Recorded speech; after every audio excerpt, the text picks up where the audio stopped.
Mirëmbrëma të dashur miqtë e mi, ja ku po ritakohemi sërish me mua Tirona Lilin, këtu në kanalin Monitor TV, për të komentuar ngjarjet dhe për të analizuar në fakt qëndrimet e banorëve, lojën e tyre, dinamikat e tyre, brënda shtëpisë së Big Brother VIP Albania 5.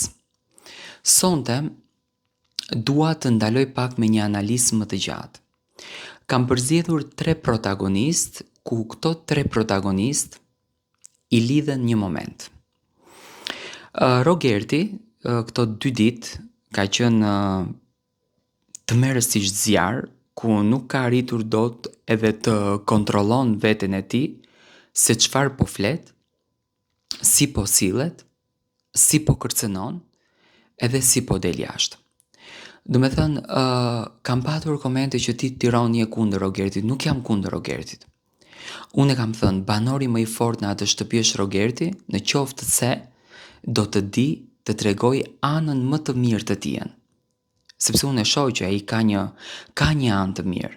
Dhe dëgjova me shumë kureshtje sonte intervistën e bashortes së tij.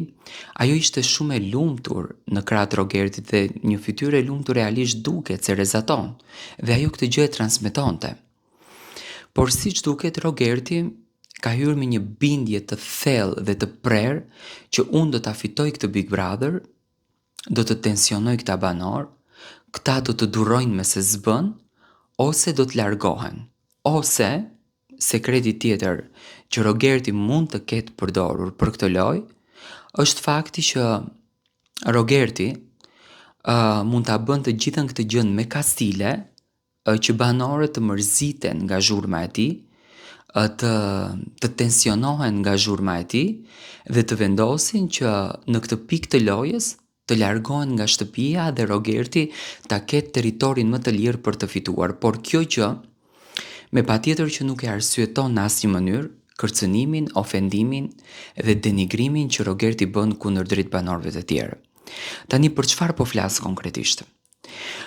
Rogerti ditën e sotme, teksa Gimbo, Selin, Mateo dhe një grup banorësh të tjerë po merrnin vitaminën D në verandën e shtëpisë së Big Brotherit, konkretisht të pozicionuar tek banaku i Lori Kafe, Rogerti kërcënon Gimbon me një kërcënim që në fakt ka qenë dikur në Big Brother VIP Albania 2, kur ja bëri Amosi Luizit, që do të marrë, do të lidh, do të çojë në mal, do ta djeg, atje do ta lë, domethënë një kërcënim që më pas u komentua si një humor i zi. Kërcënimi i njëjtë sonte erdhi nga ana e Rogertit kundër drejt Gimbos, që i tha që do të marrë, do të lidh duart, do të lidh për druri, do të shkatroj etj etj. Në fakt, ndërhyrje nga ana e produksionit nuk ka patur në asnjë mënyrë. Më pas, mos e lëm me kaq, domethënë edhe pse Gimbo nuk ju kthye keq, Rogerti nuk mateshte se çfarë thonte, domethënë ja tha këto kërcënimet. Edhe nga banaku i Lori Kafes kaloi tek pjesa tjetër ku banorët qëndrojnë gjatë gjithë kohës dhe pinduan. Aty pastaj filloi duke e kërcënuar Mateon, edhe pse Mateo bëri një veprim shumë të bukur kundër drejt Rogertit. Në momentin kur Rogerti u mërzit për djalin e tij dhe filloi të qanë pafund sepse Selin ja kishte përmendur emrin e djalit, Rogerti u emocionua, u përlot. Mateo ishte banori që i qëndroi pranë dhe Mateo ishte banori që i dha atë mbështetjen shpirtërore të sinqertë, sepse Miri e kishte vetëm fytyrë atë gjën, nuk është se e kishte të sinqertë. Dhe Rogerti shkon, vazhdon dhe kërcënon dhe ofendon dhe pështëron përsëri Mateon, edhe pse Mateo domethënë i qëndroi pranë. Mateo dhe Gimbo nuk është se kanë komentuar shumë, domethënë Mateo ka një lloj diskutimi qytetaresk që e ka me argumente, e ka me fakte, jo me kërcënime dhe ofendime. Njëkohësisht në atë gjak të nxehtë që Rogerti domethënë ju drejtua direkte Gimbos, Gimbo nuk foli, domethënë heshti.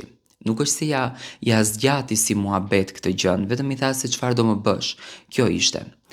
Por Rogerti, siç e shoh, domethënë nuk i vlerëson gjërat e mira apo atë respektin që Mateo, dua të jemi sinqert, sonte ja dha pa kompromis, sepse Mateo në atë moment po grindeshte me Rogertin. Po mërzitej me Rogertin dhe Mateo mundeshte t'i thot Rogerti që m'fal. Ti këtë gjën je duke e bërë për t'u viktimizuar, se po të qante Mateo, Rogerti do ta kishte quajtur këtë viktimizim. Po Mateo nuk e përdori këtë gjën për lojë. Kaloi divanin, ju afrua afër, e pyeti se çfarë ke, ju bërtiti banorëve të tjerë që nuk i la në fakt që të ngrenë zërin, sepse Rogerti ishte i mërzitur dhe aty i ka bërtitur edhe Selinës që boll se e përlote, mos ja përmend djalin dhe mos përmendi këtu familjar. Do të thënë e tha këtë Mateo. Dhe Rogerti shoh që nuk e vlerësoi këtë gjën. Tani, pas të gjitha ngjarjeve që kanë ndodhur brenda shtëpisë së Big Brotherit, ndjekësit, pasi që unë komentoj lojën aty brenda, se nuk ka asnjë gjë domethënë personale me banorët, ato do dalin nga aty dhe çdo gjë do të jetë okay, por ne komentojmë lojën dhe atë që ato paraqesin. Ndjekësit mua më pyesin gjatë gjithë kohës Tiron pse nuk ka një zarf të zi. Tani, përgjigjja ime do t'ishte kjo. Edhe sa zarfa të zi do të duhet që këto banorët të vetëdijsohen që mos të bëjnë më të njëjtat gabime, se në qoftë se vëllau i madh vazhdon me zarfa të zi gjatë gjithë kohës, i bie që ky Big Brother ka humbur kuptimin dhe këto banorë çfarëdo që të bëhet nuk është se marrin vesh. Unë shpresoj që vllau i madh ditën e nesërme apo ditën në vazhdim t'i ndjekën mirë situatat, edhe pse e di që i ka ndjek, dhe ta vlerëson mirë situatën, ta studion mirë situatën, sepse tani të kërcënosh një njeriu të tillë që unë do t'i lidh duart, ajo është e turpshme dhe është njerëzore. Videoja nuk është e transmetuar në fanpage-in e Big Brotherit, domethënë këtë vit fatkeqësisht Instagrami i Big Brotherit nuk ka nxjerr shumë video për të ruajtur etikën mediatike, por është postuar në TikTok që është shumë virale. Tani domethënë fansave nuk u ikën dot gjë. Unë uroj që këtë javë bashkëshortja e Rogertit, Angie, të bëhet pjesë e shtëpisë së Big Brotherit, qoftë me një surprizë për të. Ndoshta ka më shumë nevojë se kur për të marrë një mësim dhe një edukat nga gruaja e tij, për ta dëgjuar atë se çfarë thot dhe për ta kuptuar në fakt se është jashtëzakonisht duke përdorur një lojë shumë të keqe, një lojë që në fakt e denigron personalitetin e tij ose personalitetin e banorëve të tjerë. Ai në atë formë i ngre banorët e tjerë, dhe pse gruaja e Rogertit tha që Mateo është banori më i fortë në krah me Rogertin, nuk e vlerësoi mirin, nuk e vlerësoi grupin e Rogertit.